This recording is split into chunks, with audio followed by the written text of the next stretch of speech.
Welcome in, ladies and gentlemen, to another edition of the Go 24/7 podcast. Thanks for listening. I'm Billy Embody. Shea Dixon is here with me now, and his lovely pup right there in the back. We Lundy's are hanging here, out. just hanging out. Lundy, longtime friend of the show, also in with Shea Dixon there, and kind of an upbeat podcast for us on this Monday because LSU played probably its best game of the season over the weekend, taking Alabama and giving the Crimson Tide all they can handle in Tuscaloosa this past weekend, losing 20-14. But really, for me, I was there in the press box, the new press box, and it was just one of those games that I was kind of sitting there and it was unfolding, and I thought maybe something wild was going to happen at the end and LSU was going to do it, but they weren't able to get it done. Alabama sneaks by LSU, but Shea, just what a game, what an effort from LSU. They're outmanned, they're depleted. I think they only have 2, maybe 3 starters from the beginning of the year left on defense, but they're still playing their tails off and giving it their all, and should be commended for the game they had against Alabama. Yeah, I mean, we'll dive deep into the Bama game, but you were there, and we've talked about this before. I don't know how much on the pod, but a lot on the board of about how does LSU improve the in-game experience, because now you've got your 80-inch TV at home, you got the bathroom right there, you got the grill, you got to fight parking, you got to go do all that. It's a whole, excursion. And they've said, well, how do you, kind of increase the in-game experience? And I know Woodward's talked about the potential for a sports book or them running lines during the game. But everybody that I talked to, Billy, that was there came back and said the in-game experience with how they do the lights and how they have everything going was unlike anything they had ever seen. It was kind of like a club in between like TV timeouts. So Alabama, if you've never been there, they have these LED lights that they've installed at the top of the stadium and throughout that they can turn it into a complete light show. So they can alternate it. It can be like a strobe. They got them in red. I'm sure LSU could do it in purple if they installed them. We've seen some other stadiums add them in as of late. A few, I think a couple in the SEC now have them. But in those TV timeouts now, you kind of have these cool light shows, and they even did it where everybody held up their smartphone and turned on their flashlight, and they did like a flat, like your phone flashlight as a wave. So you saw all these lights go up and down across the stadium, which was pretty packed. You saw it go up, down, up, down, up, down. So it was kind of like a strobe. And then they incorporate the LED lights with some good music. I mean, this is an LSU podcast. I don't think fans want us to really blow up Alabama and how cool it was. But for those who were kind of poo-pooing the whole LED lights, I was there in 2019. When that place was absolutely full and one of the best football games I've ever seen. The LED lights, I thought, were in their first year, they were good, but they found a way to really incorporate them and then incorporate the fans. And it was just one of the most, it was pretty insane. I was really impressed. I think that's the way to get some fan involvement, get them involved so that they maybe stay in their seats. They don't leave. It was a really cool atmosphere. And look, I mean, Ed Ogeron said it was a great crowd after the game. I mean, he even I was right there, kind of standing there as he ran off, and I was watching him, and he ran right to the Alabama student section, and he threw up the L, kind of pumped his chest a couple times, and I was like, he's probably giving them a little bit of a salute, probably a goodbye at the same time, and I think they kind of appreciated that in a way and gave him a little grief and all that, but just an unbelievable game. I mean, one that I think over the last year and a half, I've been kind of waiting for things to get back to normal, and being there on Saturday, I mean, that was normal. I know Tiger Stadium has really lit it up this year at times, but that was the game that for me, maybe, as this new coaching staff comes in, this is the page turner. College football is back. We've seen it at other venues across the country, but it was pretty awesome. Yeah, I know. Like you said, it's an LSU podcast. I don't want to hear about that. But you bring up a good point that everyone, and it's an old school thing or a tradition thing of what are you doing? And as you said, poo-poo and the idea of LED stuff. But that's how you do it. I won't be surprised at all if LSU and others kind of get onto that wave and do whatever they can to make the in-game experience a little bit more fun. But yes, let's talk about the game. And we wanted to start with the defense because we'll get to the offense in a minute, which the notable news from the offense wasn't even from the game. So We'll start with the defense. And I know we'll get Matty B here in the end of the podcast, and we're going to give out some game balls. I'm assuming they're all good at defensive guys. But some things that stood out to me twofold, and I know this is what LSU fans have been talking a lot about, and this isn't as much individual stuff as it is team. Durante Jones and Cody Worsham at LSU had a stat. I could pull it up. It might take me a minute, but it was like LSU had blitzed a combined 42 times in 8 games, something like that. It was an average of 5 a game, so I guess that'd be 45 or whatever it is. Then in the Bama game, I think they blitzed 22 or 23 times. So like right at like every game combined, they blitzed half that much versus Bama. And it showed. I mean, Bama was overwhelmed up front. They weren't even disguising it. They were just putting everyone on the line and coming after him. I thought that Durante Jones, for all offseason, Orgeron said, you know what Durante Jones I love about his defense? It's aggressive. They get after him.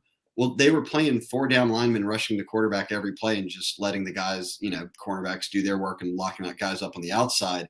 They go into this one with basically nobody. I mean, they had 2 nickels transfers starting in the defensive backfield for them. They were playing on the first drive of the game in Pig Cage and Darren Evans. And look, all these guys rose to the occasion. But to see Durante Jones's defense actually get after it like that, and look, but you can knock Bill. I don't think Bill O'Brien had a good game at all. I thought his offensive play calling for Bama was awful. But everything that he was trying to get done about LSU against LSU, they were shutting it down time and time and time again. So kudos to them.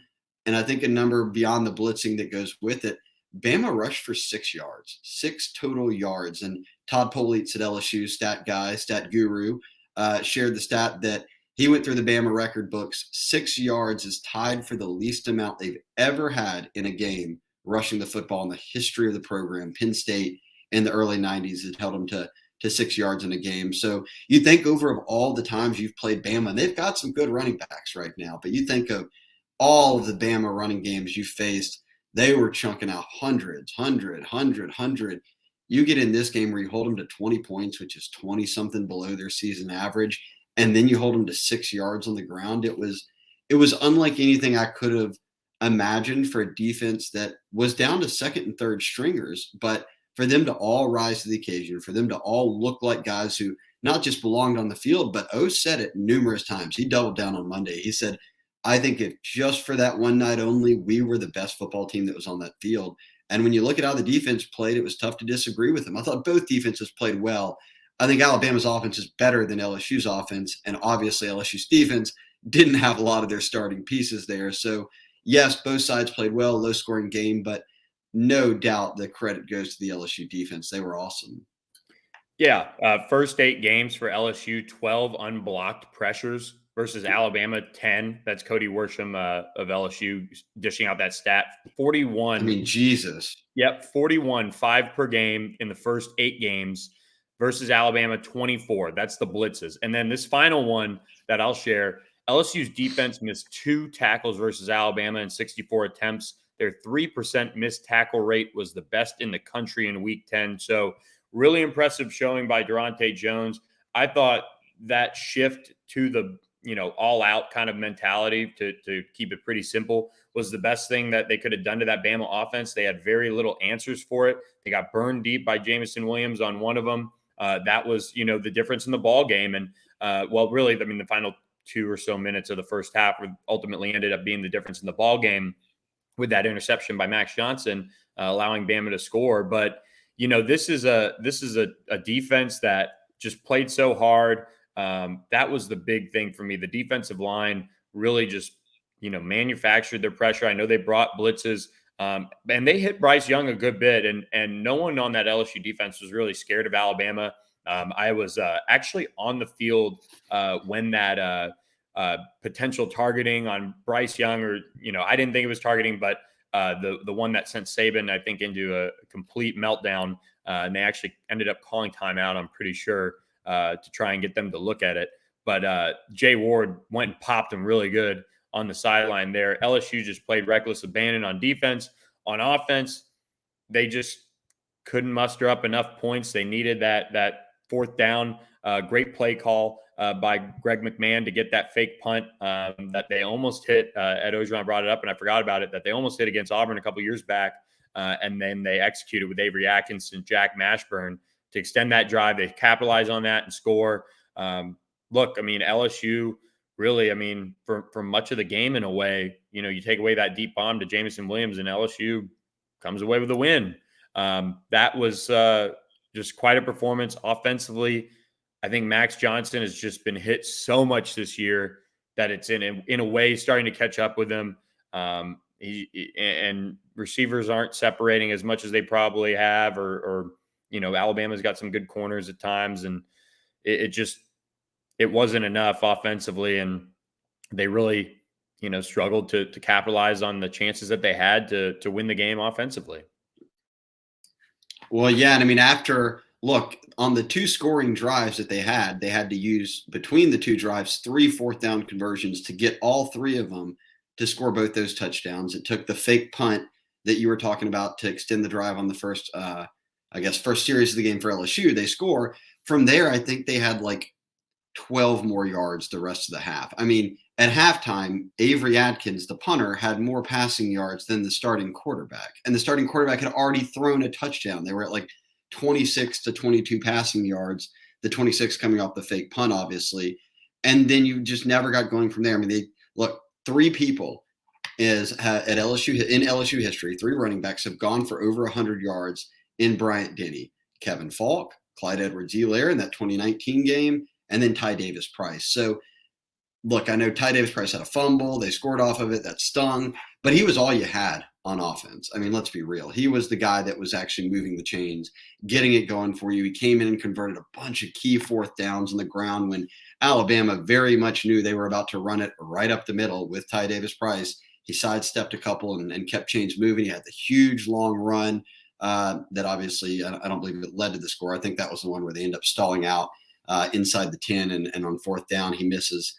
Max misses Trey Palmer on that play, but you like what you've seen from the running, no doubt. Ty Davis-Price, the run blocking has definitely been better across these 3 or 4 games. He set a record. He goes for 100 over Alabama, but you're at this point, guys, where the Max we saw in the Florida game a year ago isn't the Max we're seeing now, and it just looks so much different. And Orgeron talked about it today. He said some of it's protection, some of it's Max holding onto the ball, but he led off by saying, I think a bulk of it is that we're not putting these guys in position to win right now. And I think you can look through our game day threads. I mean, you can look on social media. You can hear fans yelling from the stands. One of their favorite plays is rolling their left-handed quarterback to the right side. And it's cutting down on half the field. Now you're coming across your whole body to throw it. It's like the most fundamental levels of play calling people are confused by. So Ed Orgeron was kind of harsh today on Jake Peetz. He praised Durante Jones. He praised the whole defensive staff for what they did. He praised Greg McMahon for what they were able to do. Atkins had a good game punting the ball. You obviously wish you would have gotten to see Cade York maybe kick a couple field goals, but they went for broke, obviously, going for it on a bunch of fourth downs. But he praised McMahon for how they did. But he said, look, there's still a lot to be left desired with Peetz. And he said after 9 weeks, or however many it's been, 9 games, so they don't even have an identity on offense. They thought that running the football could be an identity, but then they don't really have many answers in the passing game since then. And especially with Butte out, here's a stat. Butte, right now, as we record this podcast, leads the SEC in touchdown catches. He hasn't played since like 4 games ago now. So everyone else is through 9 games. He had 6. He still leads the SEC in touchdown passes. When he's not in there, the passing game is just not going places. So, and you've got young talent at receiver, Besh, Brian Thomas, Neighbors. We've seen Dre Jenkins make plays in games. We've seen Trey Palmer make plays in games. Right now, it's just evident that the quarterback's not getting it there to him, or the offensive play calls aren't setting him up for success. Whatever it is brings us to this, the news of the day kind of out of the press conference, Billy. Well, we need to explain how this all plays out because it sounds weird when you say it, but Garrett Nussmeier will play now, and they are going to play him in significant snaps against Arkansas on Saturday. And that may not sound like big news. Obviously, Max has not been playing great, so you're going to give your freshman backup a shot. But here's the catch. A week ago, they said that, talking to the Nussmeier camp, that Garrett could only play in 1 more game. Any more than that, he burns his red shirt. Well, they had 4 games left. Bama, Arkansas, ULM, a non-conference game, and A&M. So I think the thought from the family was, okay, if you can tell us he's getting extended reps in a game, it would probably be the ULM game. So we'd like to see him play then. Any other game, he's not going to go in. That was sort of the plan. Well, he doesn't go in against Alabama because the plan was for him not to go in and just play a quarter or a couple of drives or a drive, and all of a sudden he's maxed out on playing time. Anything more would burn a red shirt. He goes on Sunday and tells Coach O, "Hey, Coach, I don't want a red shirt anymore. I've talked to my dad. I want to play. I want to be able to play this week. I want to be able to play in these 3 games moving forward. I don't care at all about a red shirt." Well, then obviously O shares that Jake Peets and Doug Nussmeier talk on the phone. The OC obviously, and Jake is, Doug is Garrett's father, who's the quarterback coach for the Cowboys right now. They have a phone call conversation, and he didn't go deep into details on that, but it's very clear that the end of that conversation was the OC probably letting Garrett Nussmeier's dad know, yes, we will give him a shot to play. Yes, he is going to get 50, he's going to have a shot this week in practice. Orgeron said they'll give him 50-50 reps. O said Max will start the game, but he said Garrett's coming in the first quarter and Garrett's going to play significant snaps, and whoever they think plays or performs better or handles things better across these next 3 or 4 practices this week is the guy that's going to get the lion's share of the playing time against Arkansas. So it sounds weird. It did when O says it as, I keep saying Max. Garrett's dad called the OC and demanded he play, or didn't say demanded, but said he wants to play, and now we're going to let him play. It all boils down to this idea of a couple of weeks ago, they were firm on saying, hey, let's let him keep his red shirt, play him a lot against ULM, let Max play the rest of the way. I think the competitor in Garrett, and Billy, you covered him in high school.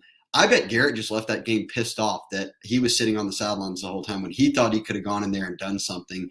And because of that, the next day he tells his dad, hey, look, scrap it. I don't care anymore about a red shirt. I want to play. Yeah, and it's funny. So I'll share some things on this from just a couple things after the game.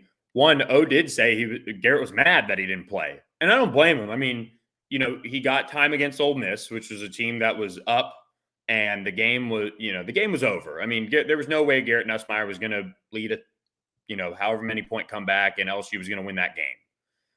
Then you get to the Alabama game after a bye, and Max plays poorly. And it's coming off a week where, he practiced and he was healthy enough, and the shoulder is fine enough to play, but he didn't get anything accomplished, offensively as the quarterback. Very little. And you felt like, and I'm not saying LSU would have won by putting Garrett Nussmeier in against Alabama, but there was nothing going on in the passing game. And if you're going to commit to the run like they did, there really wasn't much hurt. And especially if you're looking for significant snaps, trying to win a game and upset a team on the road by throwing in Garrett Nussmeier. And so Garrett was upset that he didn't play. Obviously, Shea just broke it all down in terms of, the dad, Doug talking to, Coach O and Jake Peets and things like this. And, I think that Garrett is, one, super competitive. He wears his emotions on his sleeve, quite honestly. And at the same time, I think he recognizes that at this point in the season, with how it's gone with Max Johnson, he can play and he thinks he can do a better job. And I think that's what boils down to Garrett going to Ed Orgeron and saying, I want to play. I was unhappy that I didn't play against Alabama. And it's not one of those things where, you got a star quarterback struggling in the NFL and the backup is, nipping at his heels and it's a, pissed off. I hate that guy. I should be starting. It's just, look, I think I should play. I want to play. I was mad I didn't get a shot against Alabama. And that's Garrett. And, I think with them now committing to playing him, looking back, probably should have thrown him in against Alabama and see how he did. I know that wasn't the plan. They wanted to be careful with the plan. But, I mean, at the same time, if Garrett Nussmeier's last game was LSU, last game before redshirting this year was going down swinging in Bryant-Denny and letting him get a shot, I don't think Garrett Nussmeier is upset about that. I really don't. He got a shot against Alabama. He either leads them to a win or they didn't get it done, but he got to play in a huge game against the number 2 team in the country. That's pretty good. That's a fair trade. Now you got Arkansas, ULM, and Texas A&M. And for Garrett, this is an opportunity for him to put some really good film out there, make some mistakes, learn, do it against two SEC teams, get a game against ULM, which he's going to see some time in that one for sure, and see where the chips fall. And he then has that tape for the next coach to review now that he would have played, some serious competition along with playing Ole Miss. So for me, I totally get it where Garrett's coming from. I understand why he felt comfortable going into Ed Ogeron's office and doing this.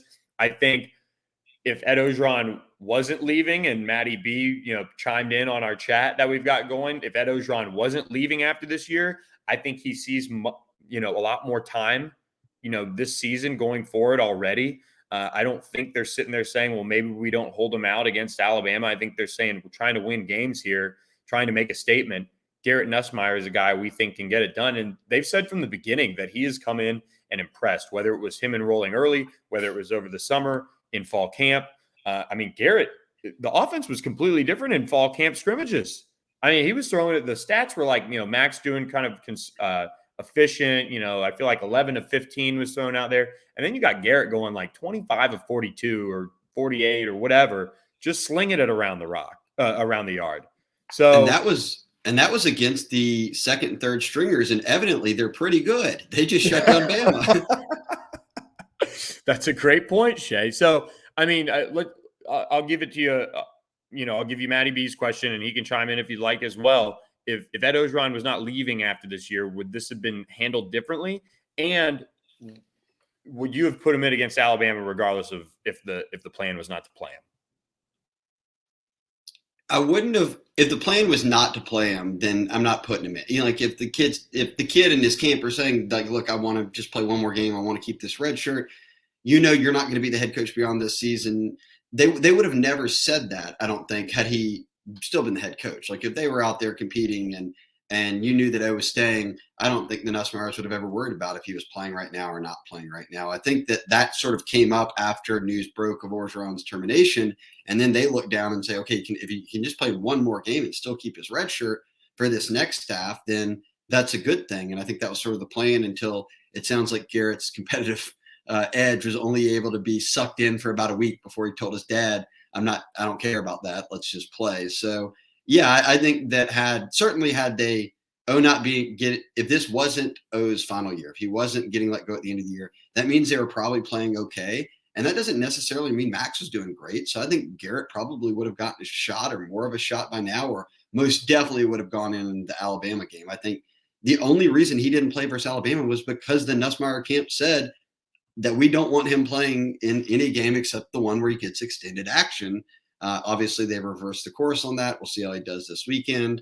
It's been a fun little roller coaster there, and it'll be fun to watch this weekend. I'll tell you this, and this is coming from a coach on staff who doesn't have a dog in the fight. It ain't his position. This is not one of those guys I even think who might even be here next year. I'm not sure. I don't know what the new staff will look like, but we were talking and he was just giving me the fair and balanced. And this was during the bye week. So this wasn't during the middle of all this Nussmeier. This was pre-Bama. He said, look, everybody said in the offseason this one was close. He said, it's way more close right now. He said, in the spring, he said Nussmeier was throwing 7 picks in the spring game or whatever. Like he just let it fly. And at the time he thought that he was behind Finley and Max. And when Finley left, they said Nussmeier really buckled in. You started to see him really take things seriously in terms of, hey, I'm the next guy up. And then he got a taste of some action. But they said even over the past month, and it might be a little blood in the water type thing that Garrett sees, hey, look, Max isn't lighting the world on fire. Like if I keep buckling down, I can figure this out. There are things Max does and maybe Max sees, and this is coming from a coach, that Garrett's young. Max could finish his season. If he starts the rest of the games, he has 14 starts. Garrett has 0. So there are things that come with the game and the flow of it and the understanding that Max is better at than Garrett. There are things Garrett's better at than Max, one of them being he's got a bigger arm than Max does. So, we saw when they put Garrett into the game, he knew that people were saying, well, Garrett can throw the deep ball because he just went out there on every play and was literally waiting to throw it as deep as he could. He was trying to push it downfield when the rhetoric was LSU can't push it downfield right now. So you've got a kid who I think knows he's got the arm advantage and he's got to figure a way to close the rest of the gap, whatever that gap is, however minimal it might be. But I am more interested than I was previously for the LSU Arkansas game on Saturday. I think this one makes it pretty intriguing now that we're going to get to see Max knowing that Garrett is going to play. So Max has got to rise his level of play. And then Garrett, finally getting his chance to go out there in an SEC game. And he played against Ole Miss, but this one is going to be like in the first quarter. Well, and, I'll make one joke and then one final thing on Nuss. One, Jake Peetz loves to roll those quarterbacks right. I mean, Garrett Nussmeier's a righty. That should bode well for Garrett. him. Will be rolling left all game. Just watch. They might. We don't get coordinators at LSU, but Ed Ogeron might make Jake Peetz available if Garrett Nussmeier comes in and just rolls him left all the way. No. And then, so final thing on Nuss, I was on the field after the game, and players were walking out, and Neil Farrell and Sony Fanua are kind of taking everything in. For Neil, this is his last game in his home state playing.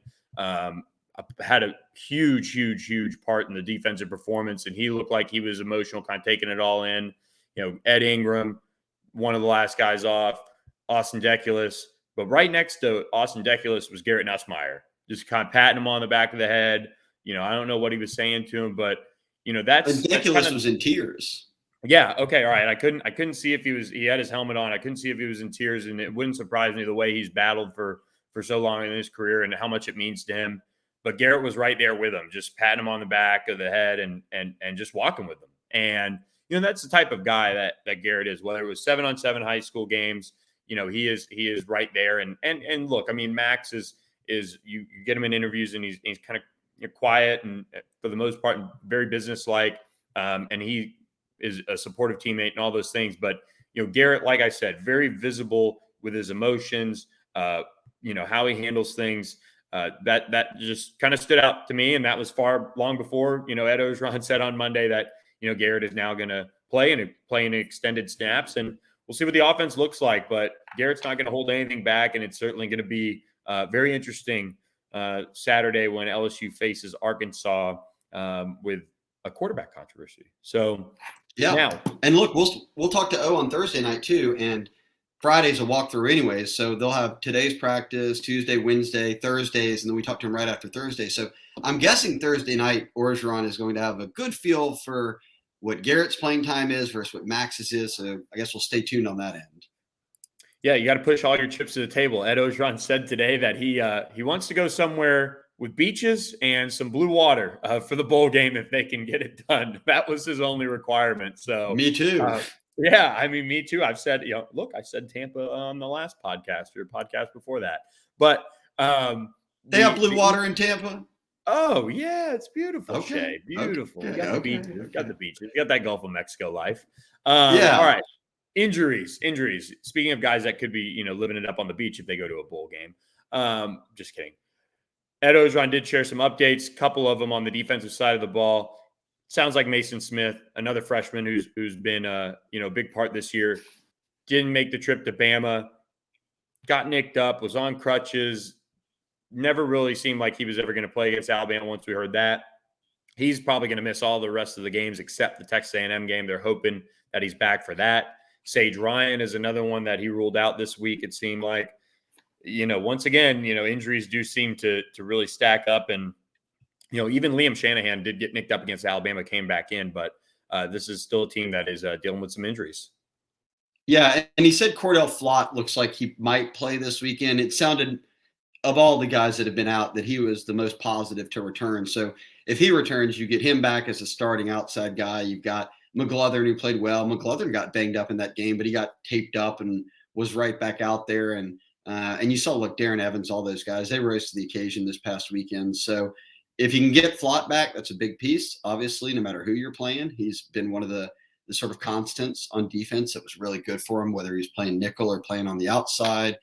So that'll be a big piece to get back. And then he kind of briefly said it because he was talking about the bowl games, but he said, look, I don't expect Stingley or Ricks, and definitely not Butte. These guys that suffered injuries that then they had surgeries on, they're not coming back for the regular season and are probably out for the bowl game. So it does sound as if like Flott, and then you get Mason Smith back at some point.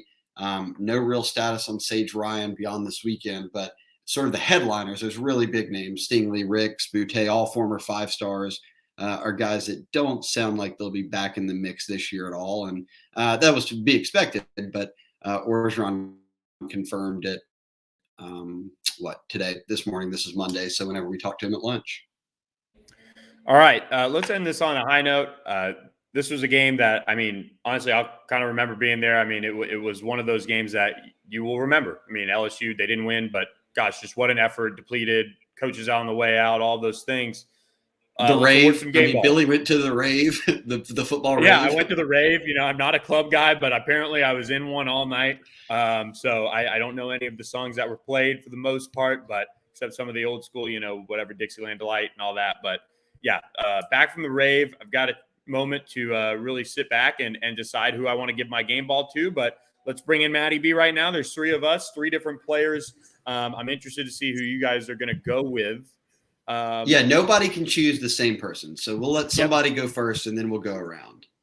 Well, Billy should go first. Matty B. No, Matty B. Yeah, Billy, you were there. You get to pick your guy first. Well, see, I want to pick. I have two guys.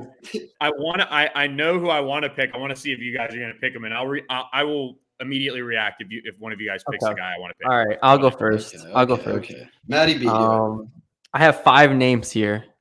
So I'll have some honorable mentions at the end, but I'm going to start off with Neil Farrell. I think Neil Farrell is the number one for me. Defensive tackle position. That was my pick. Good. Yeah, I figured it was probably the number one pick. Neil Farrell for me. Neil Farrell, Logan, Jaquelin Roy. Even Sony Fanua, who I know is not defensive tackle per se, but the defensive line was just really, really solid. Alabama's offensive line has been talked about a lot this season, just with its struggles. It's not looking as strong as it usually is, even though you have Evan Neal over there at tackle. I thought the defensive line played great. Huge reason why the running game was stuffed and why Damone Clark, I think he only had 8 tackles, but still he had a good game as well. Is it on me? On you? Really? Matty B just picked the whole defense, so sorry. Yeah. Neil Farrell's gone. I've got nobody left. Neil Farrell, I think someone tweeted that PF. You mute yourself, Shea. Oh, my pod died. Okay, let me just talk here. You're good. All right. Neil Farrell, I saw someone tweeted this. PFF's grades came out from the past week, but then if you look across the whole season, Neil Farrell's the highest rated defensive lineman in college football this season. That's the level he's playing at. And I think Glenn Logan's return too, especially against the run, helps in a big way, and Neil can play off of that. So that was big. Matty B mentioned this guy, and I could name a few, but I have to give a shout out here because I was on his train and stayed on the train when it wasn't fun to be on the train. It's got to be Damone Clark, right? The play he made on Slade Bolden on that Wildcat, which is a terrible call. I don't know why, of all people, that's who you're keeping a Wildcat with on a 4th down call or 3rd or whatever it was. He got around the edge and just completely grown man just made a play on that one. He was in, like you said, 8 tackles. I think let's look up. I had his stats up. 8 tackles, a sack, 2 tackles for loss, a pass breakup. But he's at 100. Bryce Young. Yep. He's at 108, and he started and played in every game this season. You talk about guys who've been getting banged up. He's been healthy, but 108 tackles now on the year. That's tied for the lead in the entire country, NCAA, not just SEC. 108. I think it was like 120 something, which you could get this week, to move into like the top 10. And then Brady James still owns the record. I tweeted it out today. Let me look real quick. So the LSU career record for a single season tackles, Brady James had it back in the early 2000s, and that would have been 154. So he's got 3 regular season games left, maybe a bowl game. He's at 108. He averages, whatever it is a game, but he's on pace for 144. 154 would be the record. He's going to put himself maybe ahead of Devin White. He's going to be sitting top 1, 2, or 3 in total tackles for a single season. This is a dude a lot of people. He's on that. In fact, this is hilarious. They're both Southern Lab guys, but him and Ty Davis Price were fans demanding they be benched earlier this year. One of them goes on to set the school single game rushing record. The other Southern Lab signee might finish top 3 in total tackles in program history for a single season. Kudos to him. Kudos to Blake Baker, who's clearly had a nice impact on him. He does look a lot better than he did a year ago when he was a starter under Pelini's system for the first time. So I'll ride with Damone Clark. I'm still riding with Damone Clark. And we've let everybody on. But it's a huge bust now. Everyone's riding with Damone Clark. He's been brilliant. And he's been a leader. He's in 18. That's what 18's supposed to do. I thought he was great against Bama. And that's before you go real quick, Billy. And that's what makes the quarterback situation so frustrating is like we've seen the running game get going, obviously. We've seen the defense take steps forward to improve. And right as those two start improving, the quarterback situation just completely falls off a cliff. I mean, obviously Boutte being out is a huge deal, but still, that's what really hurts. Yeah, and I was talking with somebody this weekend. It was wild. I mean, Damone Clark was just not even viewed as a guy that could play inside, and now he's playing himself into maybe a first round draft pick. He's had that type of season. He sure looks the part when you see him out there, the rolled up 18, running around and making plays. And look, both of you guys didn't pick who I would have picked. So here we go. A little shout out to the specialists playing in his home state, Avery Atkins. Okay. Wow. Avery Atkins kept LSU in the game with that fourth down pass. He actually completed it. I'm sure Zach Von Rosenberg is absolutely losing his mind that Avery Atkins was that one to complete it, whereas his was just a little too far there against Auburn. So he gets that fourth down play that honestly made the game. I don't know if LSU doesn't score there. Who knows? Maybe Bama, smells some blood in the water. LSU doesn't feel as good about it, but he made that throw. He punted the ball well. The return unit, the kick, the punt return coverage didn't help him out too much. JoJo Earl got going a little bit, but look, I thought Avery Atkins played enough of a game for me to give him a game ball, especially since I went third in the picks. But Avery Atkins is going to get my game ball, and it was never in doubt. So I had Jay Ward, I thought played really well as well. He was kind of versatile, obviously, in his coverage. And Dwight McLaughlin, I thought played really well too. So those are my honorable mentions. And Cam Lewis, Mr. 6-year senior out of Wasserman, with a strip at the end of the game. Yeah, massive. Them chances and chances to the offense to score. It was for naught. But I like the Atkins call. Also, remember, Atkins went to Auburn High, and both his parents are Auburn University graduates. Home so state. He's got that extra juice to hate Alabama in his blood. So not surprised he did that. I liked how Max said after the game that when they were working on it, that Avery was like, lose the whole idea of throwing it and pretend it's a basketball. Just shoot it. Get it up there and flick it in there. And he dropped it right into the Jack Mashburn hoop, I guess. Yep. That was a crazy play, a huge moment in the game. So got to give it to Avery Atkins. Look, guys, got to give it to LSU. They had a great game against Alabama. It came up short, but at least we get to be positive on this podcast just a little bit. Probably makes Matty B and Sonny's job on Thursday a little bit better, previewing this Arkansas game, which is usually a tough one for LSU coming off of Alabama. But yeah. You know what my favorite part of that fake punt before we go is that you're playing a team with a lame duck head coach who has the ball at midfield on the opening drive, and they called a timeout. Put themselves in punt safe and still didn't get it. Okay, so I'll say this. When they called the timeout, I turned to somebody, and I wasn't sitting next to anybody like on the beat, like in the press box, but I said this. I said, gosh, they might fake it here.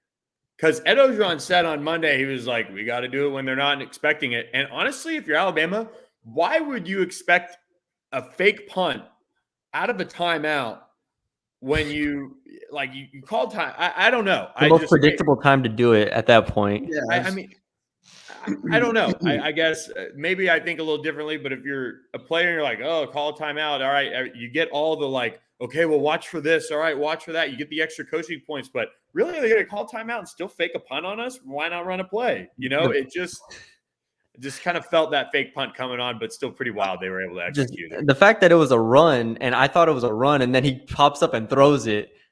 I lost my mind. I was yelling. Yeah. Well, O said that Atkins also gets the ball and starts screaming, run, run, run, run. So everyone's like blocking down, and then he pops the pass. I was also keeping up with our live thread and the Bama Online when our Alabama board on 24/7. And when they call that timeout, it probably hit 2 pages of people being like, they're going to fake this, right? And then everyone's like, okay, at least we're in safe right now. And then still didn't get it. It was a good play. It obviously kept them in it. Hey, I'm gonna push us over the edge here, but Jeff Banks wouldn't allow that fourth down conversion if he was still at Alabama. No. The gate would have been closed. All right, I don't want to go down that cage, or rabbit hole. But anyway, Iowa State had plenty enough signs for that this weekend. They were getting confiscated left and right. All right, boys. Well, before we go off the deep end, just want to give you guys a reminder to leave us a rating, leave us a review, subscribe wherever you catch the Go 24/7 podcast. Subscribe to the YouTube page. Matty B's been heating that up, and basketball season is kicking off this week. We're going to have a ton of preview content up as well. A lot to talk about with Will Wade's Tigers and Kim Mulkey's Tigers as basketball season is here. What better time to jump on go247.com for just $1 for your first month, get you covered through the rest of this coaching search as well. So for Matty B, Shea Dixon, I'm Billy Embody. Appreciate you guys catching us on this edition of the Go 24/7 podcast, and we'll catch you later this week with the preview pod for LSU Arkansas. Have a good week, everyone.